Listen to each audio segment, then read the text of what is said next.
Hi, welcome back to Mike's Diabetes World. Well, you were probably given a book by your doctor when you were first diagnosed. I can still remember the title of mine. Mine was, he wanted to say, Tommy and his diabetes. Could be Peter and his diabetes. But yes, but that was a long time ago. I talked about also a duotang that the hospital gave us, which was just full of stuff that we needed to know. Now, something I think which is very important, when you start researching about your new disease or your new whatever it is now called, I had a doctor who said it's not a disease, it's an imbalance. Huh. Well, it certainly has imbalanced me. But people need to be aware that there's so much more reading you can do and learning about type 1 diabetes. And sometimes, unfortunately, you have to search for it. So, I know I've talked to you a number of times, and a number of people will go and they will search on the internet, and they will come up and say, diabetes. Now there's diabetes for dummies, but they will go online and come up with all these facts, which is wrong. A lot of them are wrong, and we need to be aware of that when you're starting your journey down this road. Or even if you're halfway down this journey and you want to learn about new items out there. Don't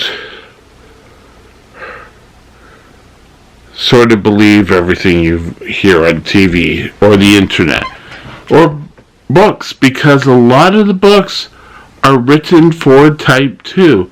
And granted, these type 2 people have a huge number of people to address. Where out of all the diabetics in the world, type 1 only accounts for 10%. They keep calling us the little brother or the little sister. We're not. We're a totally different disease where your body hasn't been able to keep up and, excuse me for a sec, my stomach, keep up with the insulin. Our body attacked our pancreas and beta cells. So don't just sort of assume everything you read is 100% transferable to Canadian or to type 1 diabetes. Sorry, I was watching a video earlier in Canada, still in the mind. Now, I still like, it's getting a little old now, but I still like Diabetes for Dummies. And there they do a really excellent job in separating type 1 and type 2. Here's my 2, sorry. But, I've seen people, I've seen this work. I'm not going to take insulin anymore because I'll just stop eating carbs and everything will work out perfectly. And they find out and they get sick. Things don't work out that well. And we need to be aware of these, that there are very strong differences between type 1 and type 2. They both can end up killing you, or you could lose a limb from both, but there are a difference. And make sure you read the side panels. And if they talk an awful lot about type 2, chances are the whole book's going to be about type 2. Do you really want that? Do you really want information on the type 2 disease unless you're investigating type 2 for some other reason? Keeping yourself up on knowledge is important. And I would say after reading a few books, a few visits to your doctor, you will gain a framework of understanding what type 1 diabetes actually means. Research, like insulin, is the key. You got to learn how to best control your diabetes. And so often we don't. We just say, okay, the doctor's told me I have to do this. And then they'll see something and, oh, well, no, that sounds like they just say by walking I'll be able to cure diabetes. No. And I've talked about before where young ladies will stop taking their insulin because they feel they're getting fat. And they're not getting fat. They're just being the person they were meant to be.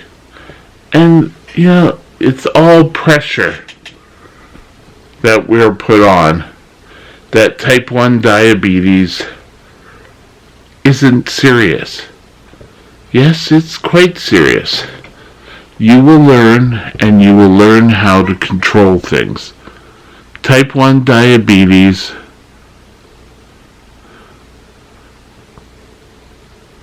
you could end up into DKA within hours of not taking your insulin, and it could very easily cause your life or damage. But you need to read and learn. You can go and take, what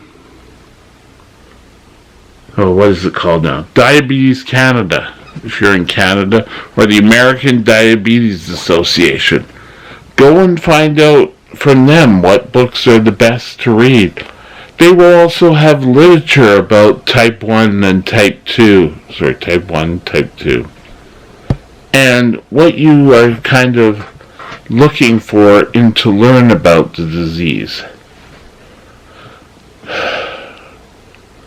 It really frustrates me how type 1s think everything they hear is going to suit them fine, when it won't really. You need to wake up, and I hope one day we have a cure. But until we have a cure, we need to be stronger. We need to know about our disease. And who knows, one day you could come up with the answer that we've all been waiting for.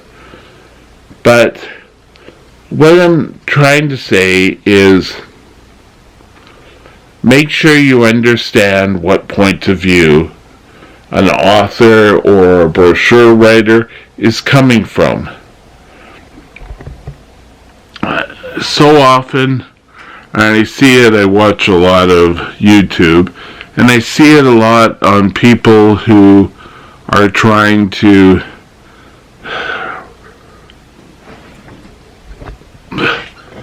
answer things that they don't have to have a license to drive and they don't need to do this. And they all pick and choose what they want to hear instead of reading the whole document. And I think that's what you really need to do. You need to get out there.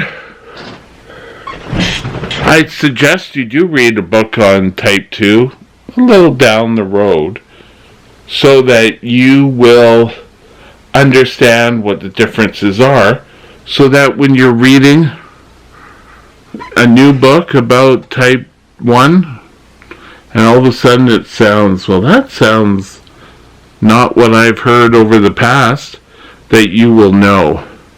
And that you will be able to distinguish what will work for Type 1s and won't work for Type 1s. And you know what? I'm sure you'll make mistakes on the way. We all have.